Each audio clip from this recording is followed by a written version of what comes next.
Intestinal, el tema del día de hoy, el doctor José Di Giorgio nos sigue acompañando, médico gastroenterólogo. Nos decía en la parte anterior que los cuadros diarreicos crónicos prolongados son una de las señales de estas enfermedades. Y yo le preguntaba sobre el uso y el abuso de antidiarreicos, ya que son de venta libre.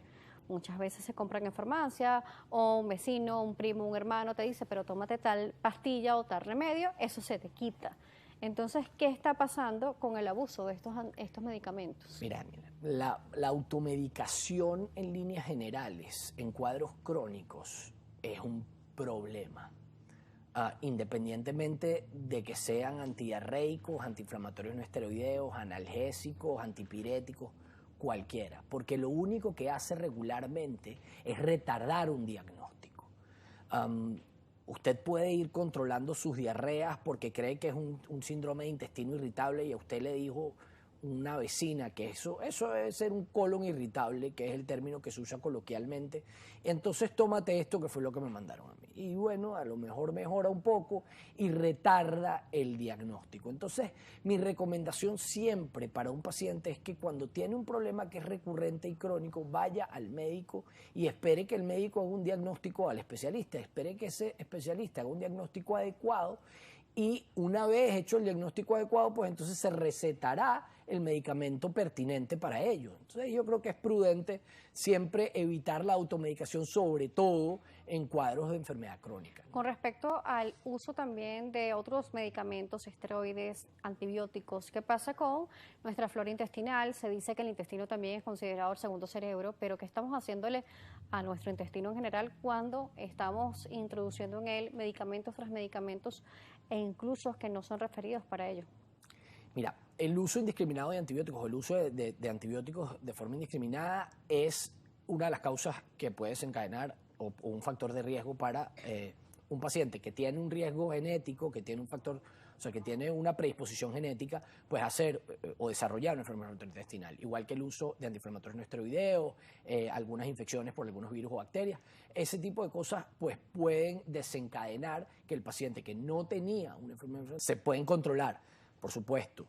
Ahora, es mucho, o sea, se ha visto que dependiendo de la composición de la microbiota intestinal, los pacientes pueden tener cuadros más severos, recurrentes, que no respondan o que sí respondan a tratamiento. Entonces, eso es importantísimo, mantener una flora intestinal con una dieta rica en fibra, con una dieta balanceada, evitar las situaciones de estrés. Por supuesto, las situaciones de estrés nos llevan a nosotros, el aumento de las catecolaminas nos aumenta a ser más susceptibles a padecer enfermedades, sobre todo enfermedades en donde es nuestro cuerpo el que nos está agrediendo, ¿no? Por supuesto.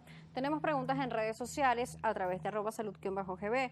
Nos escribe Rosy Angudelo y nos dice síntomas y cómo se detecta. Vamos a aprovechar esta pregunta para hablar sobre los estudios que se realizan para saber qué tipo de enfermedad inflamatoria intestinal se está presentando. ¿Cuál de las dos? Ok, la diferencia es, uno le establece en base a la clínica, en base a la endoscopia y en base a la anatomía patológica. Uno durante la endoscopia, cuando ve las lesiones, toma unas biopsias y esas biopsias nos permiten a nosotros saber, o le permite al patólogo decirnos a nosotros qué tipo de enfermedad inflamatoria intestinal es. Claro, los patrones endoscópicos ya nos dicen a nosotros, mira, esto parece más igual que la clínica, el nivel de afectación. Hay características propias de cada una de ellas que yo creo que no vienen al caso, pero que nos permiten a nosotros diferenciar si es una enfermedad de Crohn o si es una rectocolitis ¿Hay algún ulcerosa. estudio específico que se le haga al paciente más allá de la clínica? Bueno, hay que hacer una colonoscopia, hay que tomar biopsias y esas biopsias deben reportar unos cambios propios, criptitis, cambios en la arquitectura cambios arquitecturales dentro de la mucosa, etcétera, etcétera. Una vez determinado el paciente nos habla que es una enfermedad crónica, es decir, una enfermedad que vamos a tener en el desarrollo en el largo de nuestra vida. Sabemos que cada paciente se va a tratar de una forma distinta, pero en líneas generales, el abordaje de este paciente, ¿cómo va a ser? Normalmente, eso mucho depende de cómo está el paciente cuando se presenta el cuadro. Si es un paciente que viene con una clínica leve, moderada, o sea, se establecen, cuando el paciente viene a la consulta, uno establece el grado de severidad, el grado de afectación, el grado de severidad del brote o del cuadro que tiene el paciente en ese momento. Porque también hay que decir que son pacientes que pueden estar muy bien en algún momento y luego tienen un brote y empeoran y luego mejoran otra vez. Incluso dicen, no estoy perfecto, tengo una diarrea, me siento bien, y le hacen una colonoscopia. Es una colonoscopia que se ve bastante normal, pero luego podrían hacer otro brote en el transcurso de su vida. Entonces se establece la severidad del brote y según la severidad del brote, pues uno establece tratamiento bien sea con esteroides, bien sea con inmunomoduladores, con inmunosupresores o incluso con medicamentos biológicos, Un ¿no? paciente que haya tenido un brote diarreico prolongado por ejemplo, 2 o 3 meses, se le haya hecho la colonoscopia y se haya detenido, no había cambios celulares en el colon, puede incluso ser una enfermedad inflamatoria intestinal que se esté presentando. Bueno, es raro. Como decía uno de mis profesores, por poder puede. Ok. O sea, digamos, en medicina no hay enfermedades sino enfermos y nosotros lo que queremos es un paciente que haya tenido una diarrea crónica, pues venga, vamos a ver, usted se le toman unas muestras, si tiene lesiones, normalmente los pacientes cuando están en brote tienen lesiones en el colon y nosotros logramos tomar unas biopsias y hacer el diagnóstico. Ahora, es bastante raro que un paciente no tenga lesiones en el colon y solamente tenga diarrea y sea una enfermedad inflamatoria intestinal. Eso es... ¿Con esta enfermedad se nace o se desarrolla esta enfermedad en el paciente? Bueno, se nace con una predisposición genética a tenerla regularmente. Muchos pacientes nacen con una predisposición genética, muchos de los que la padecen. Okay. Y luego hay algo que es el desencadenante, que pueden ser cualquiera de las cosas que te dije, desde situaciones de estrés hasta una cosa que no se sabe, una infección o cualquier otra cosa. Esos elementos desencadenantes son los que llevan al paciente a que empiece a manifestar la enfermedad inflamatoria intestinal. Doctor, vamos a aprovechar porque esta pregunta nos la están mandando desde varios usuarios, desde Valera. Vamos a aprovechar de responderla. Nos la escribe Guerrero Miriam y también otro usuario por acá en el Instagram Live. Dice desde Valera, ¿la fibromialgia influye en la inflamación intestinal y el colon?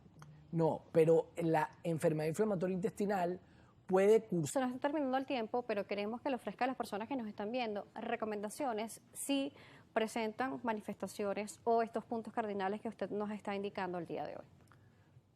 Bueno, los puntos cardinales y las manifestaciones son los pacientes que tengan diarrea crónica, diarrea disenteriforme, o sea, evacuaciones con sangre, dolor abdominal, pérdida de peso,